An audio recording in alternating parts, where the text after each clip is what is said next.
Ephesians, 5th chapter. Ephesians 5. When you find that, say amen.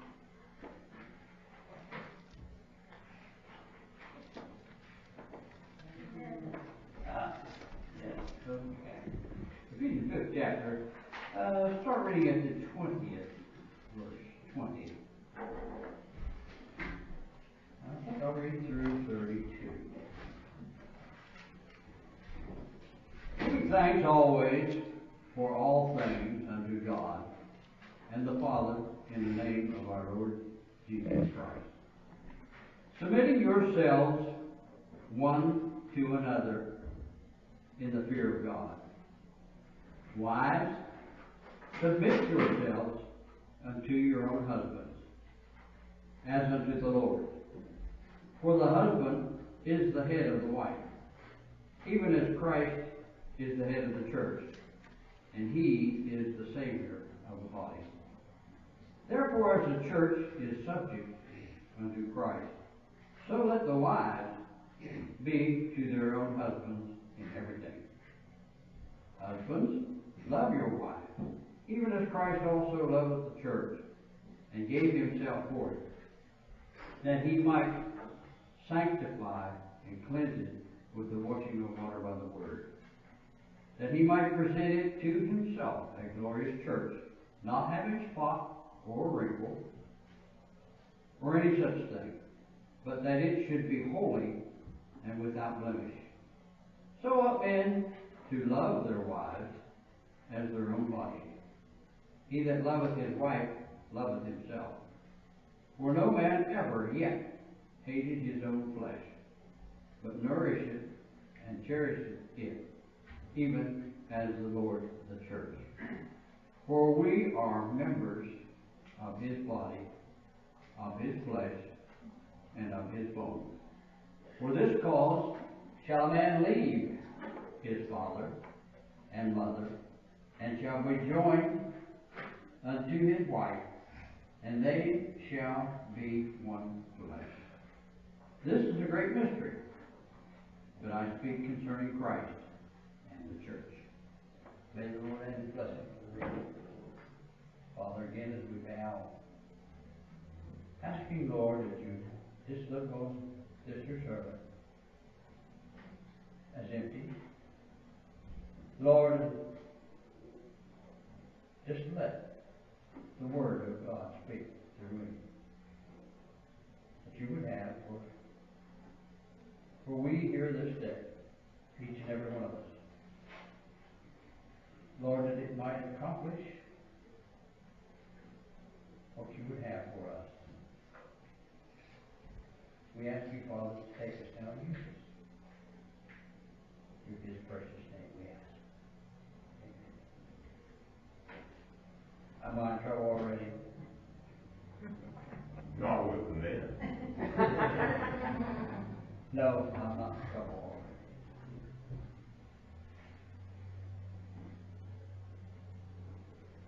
Giving you thanks always for all things unto God, the Father, in the name of the Lord Jesus Christ. Submit yourselves one to another in the fear of God. Like that scripture, never preached on it before in my life.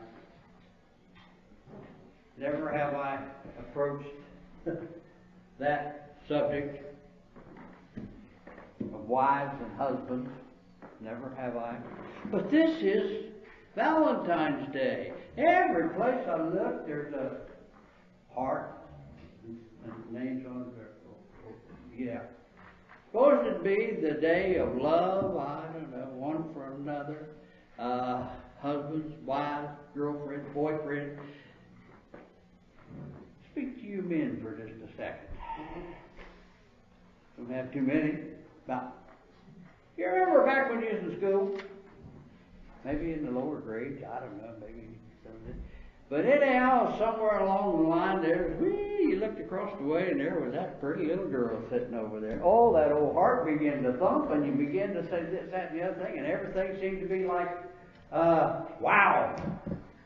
Couldn't, it really turned you on, you might say. First thing you know, well, there's a little, maybe a note, or two or something. Don't let the teacher catch this. Right on the nose. And you wad it up like that till it just can't hardly be seen, and the first thing you know, you're walking over there and going to give her that little note. Made her day! Yeah, it did. How that puppy love and all this was so exciting. And later on, yes, it progressed. Well, I don't know about you, but maybe if you're really, well, I don't know, lucky or unlucky or whatever it is, that love that you had in high school or grade school or way back then, maybe it has stayed with you as mine has. I can remember, I'm going to get a little personal here. That's all right. I can remember sitting in a class in school when the door kind of opened, like out into the hallway. It was open. And the outside door came in, and we were sitting in a class there and marched through a group of young kids, fourth graders, with their teacher. And there walked through one little girl there, and she had the yallerest hair you ever seen, big old pony braids hanging down there. Prettiest little thing I ever seen in my life. Teacher said, "Ain't she cute?" Yeah. She just come to our school from over in Doddridge County. And yeah, she kind of looked at it. Well, that's all right. Well, never seen her again, never paid attention to her again, because it didn't really matter to me until I was 7th or 8th grade, or I don't know, 9th, 10th, something like that. And anyhow, that same little girl came to my mind, crossed my path, and I still had that same feeling, you know. And it seemed to really spark me. Well, one thing led to another, this, that, and the other thing, and we kind of got together a little bit. Yeah. How you do? Really enjoyed it. Hadn't been easy. But anyhow, some years later, I don't know how long, quite a while. But anyhow, wound up that this little girl became my wife.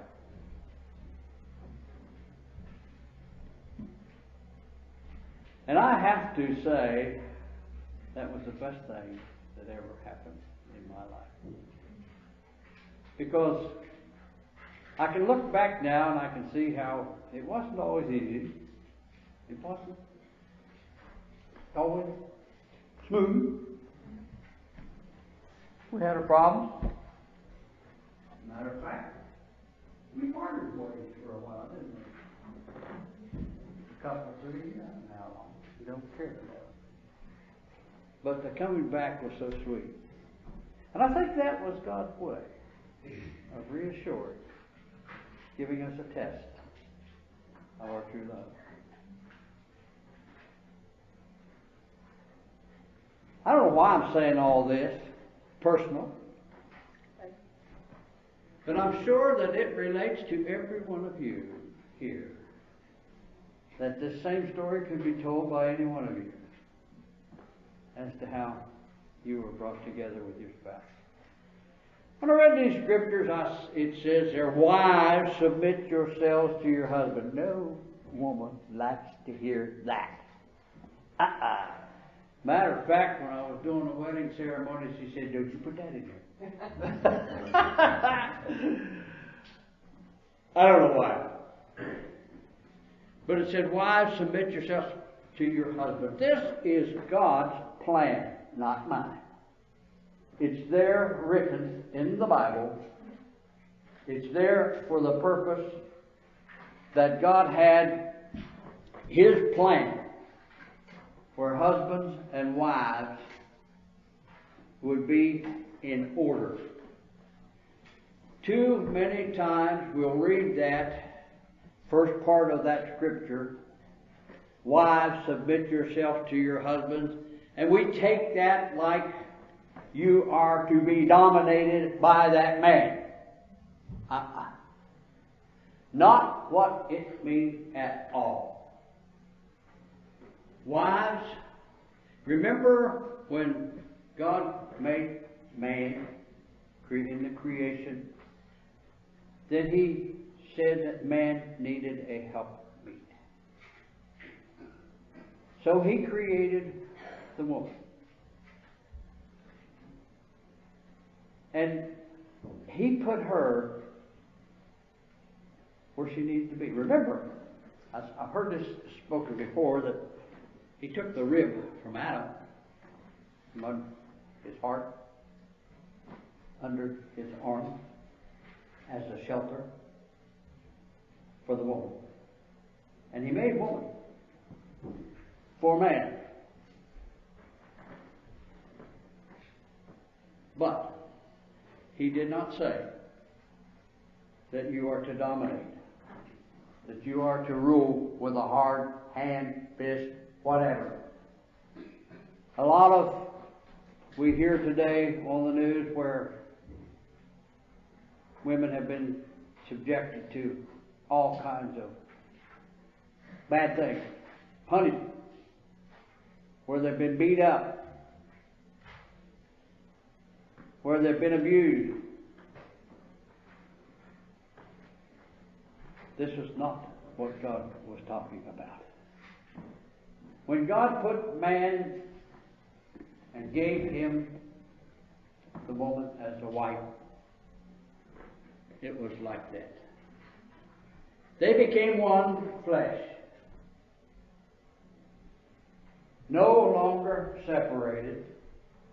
No longer two, but joined together as a union. He compared it to Christ and the church, which there is no separation. Christ is the head of the church. The church is subject to Jesus Christ. But it all works together in harmony. It all works together for the good. Yes, wives, I still believe it. Yes. In subjection. I believe this world probably would be a better place if the home was controlled by the wife and mother. If the homes and the children were raised in a home where mother was there, where mom was there to be called on when little things come up. Yes, Nelda, back in our day when we was growing up, Mom was there. Yes, she was. Mom was always there. Today, the way society is going,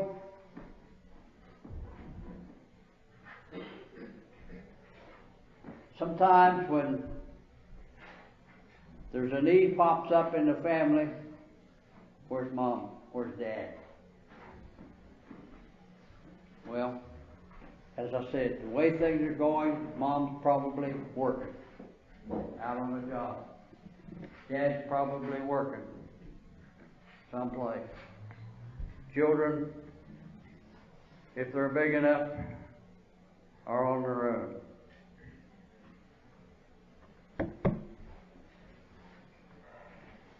I said you wouldn't like this. But you know, We was talking yesterday with our brother-in-law. We was talking about how rough it had been back in years back when he was growing up, when we were growing up. You didn't have anything. You didn't have any of this fancy stuff. All you had was the necessities, but you was comfortable.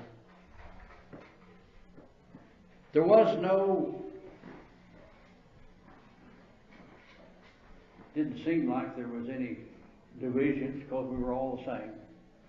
We didn't know we was poor. We didn't know that because we were the same. But you know, whenever a need came up,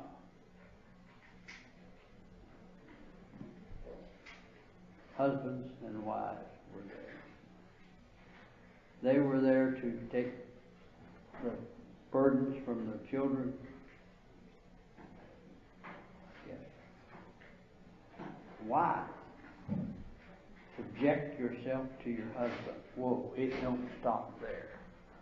If we cut it off there, we've missed it all. Go on and read the next few verses down the line and you'll see it says, husbands. He's talked twice as much or more about the husbands being to their wives as he did the wives subjection to their husbands. Yes, honor the wife.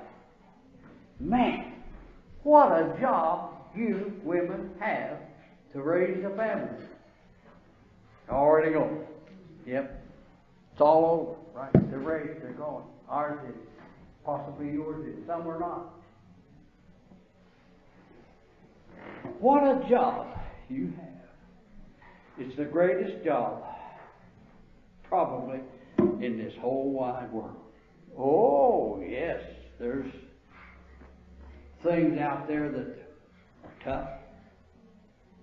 But to raise a child in this day and age that we live, when there's all of this out there to be gotten into, all this troubles, all these things that's out there to entice the young folks, it's going to take everything you've got to hold it together. Yes, everything you've got and all that God will give you to keep that family intact. He will. Husbands, honor the wife. Lift her up. Yep.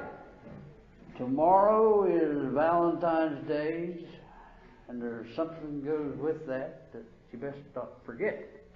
If you do, you're in trouble. Yep. One day out of the year, we might say. No. It's so easy to take a negative, to allow Satan to split us, allow different things to come between husbands and wives.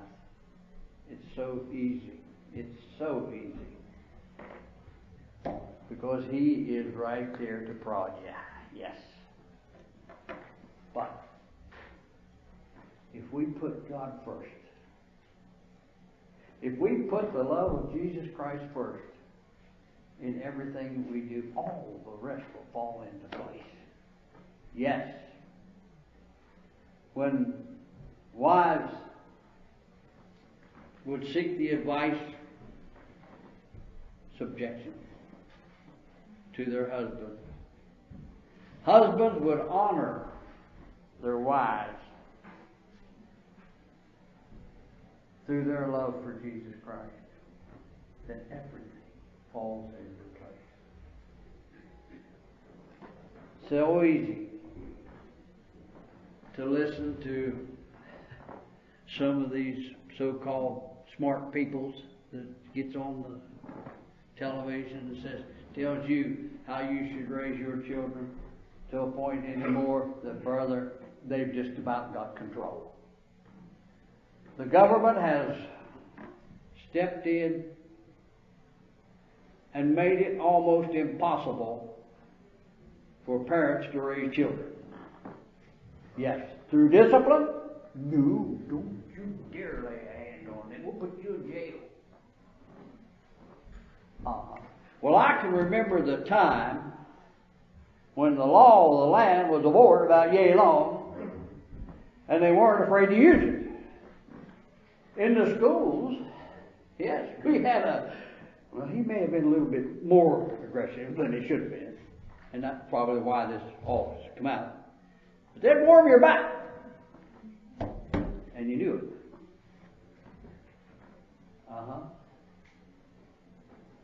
Yes, we've been taken to the woodshed a few times. The thing I can remember most about discipline was my mom. And I was a little redhead firehead I was, you know. I was always in trouble.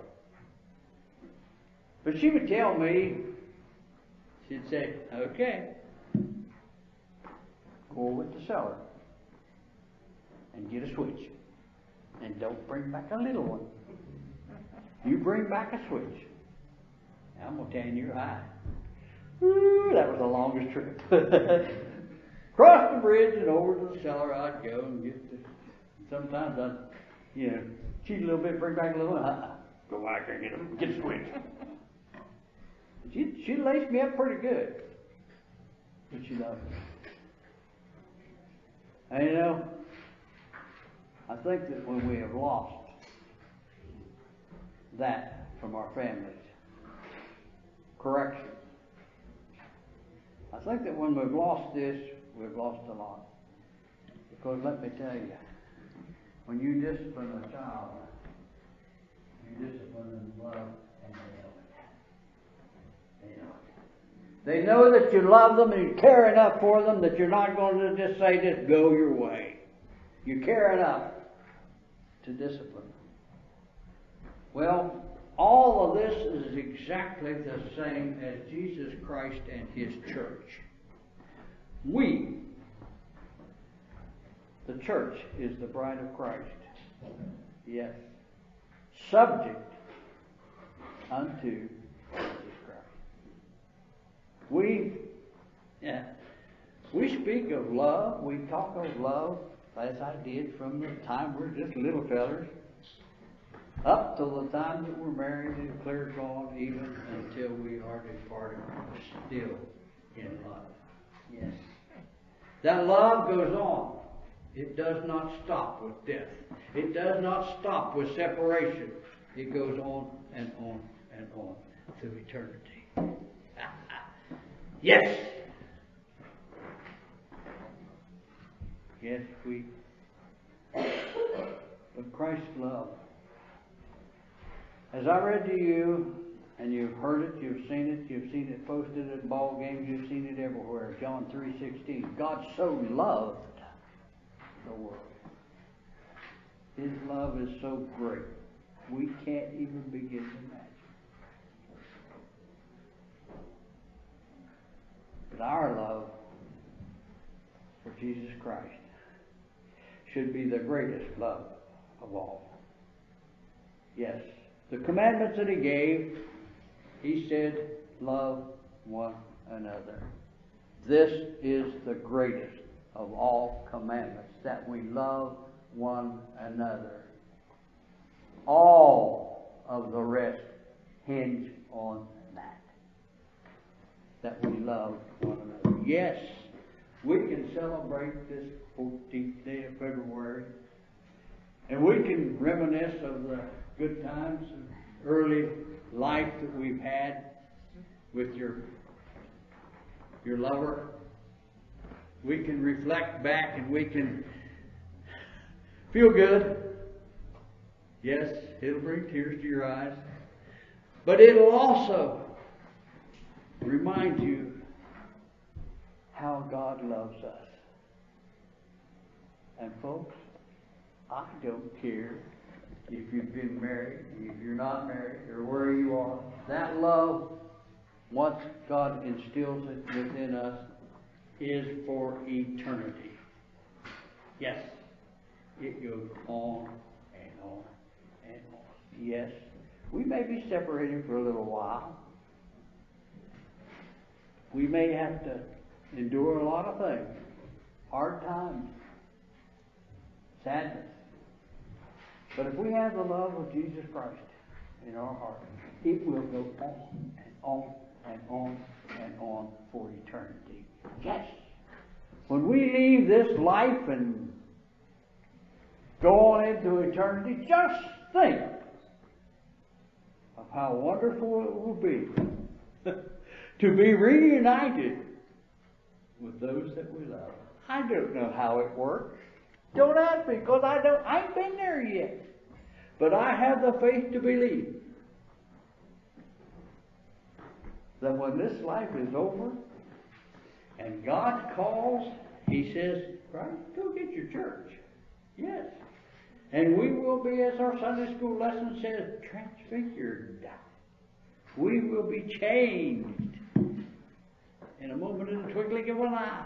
Those that remain, those that have gone on, all joined together again.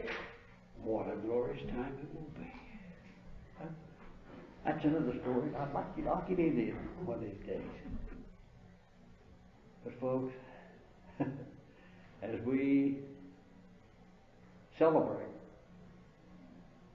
this one day of love, let's not it be just a one day.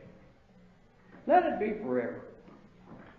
That here on this earth that we share ourselves. We honor our wives. We honor our brothers and our sisters. We lift each other up. We love each other to a point that greater love had no man than they lay down his life for his friend. Are you ready? Yes. I feel if it would come to a decision that every one of us could cross that. We have a loving church. We have a loving family.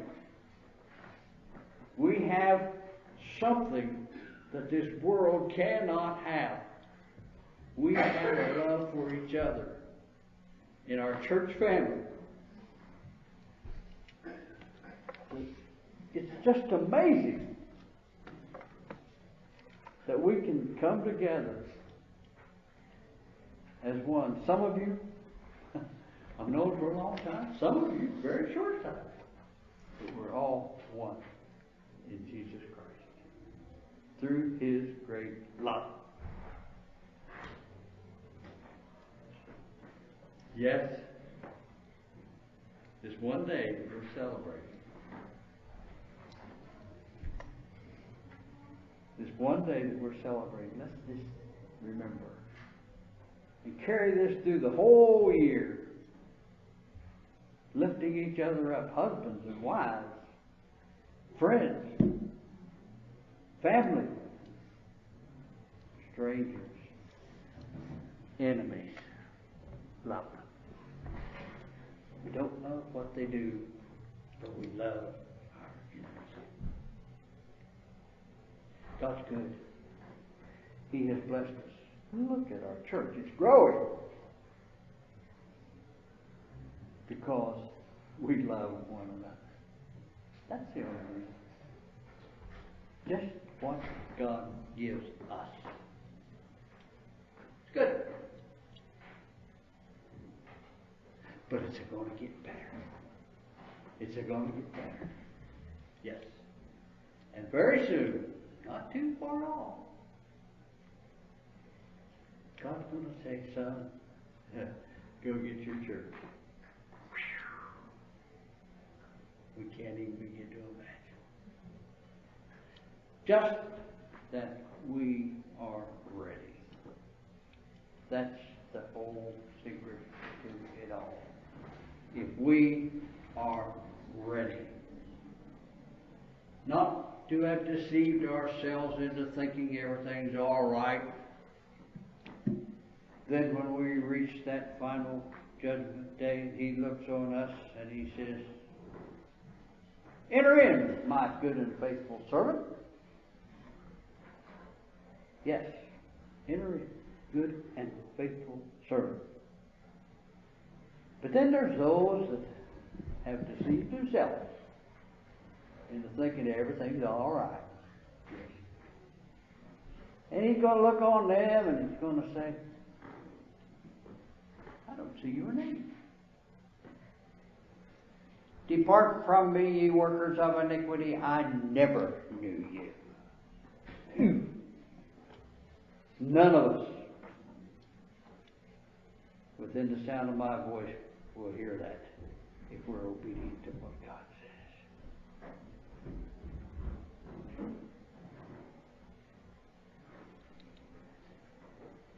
Father, as we bow in your presence, thanking Thee, Lord, for loving us so much that You was willing to give of Your only begotten Son, that we might live. Give us faith, Lord, to believe, Lord, that You have Your hand on us.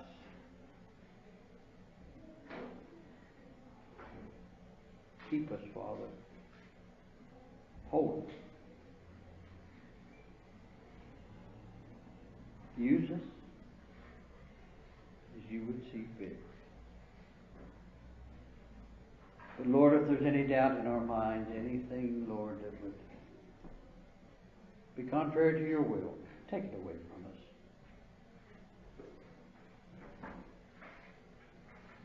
We thank You, Father, for Your blessing. In the name of Jesus, amen.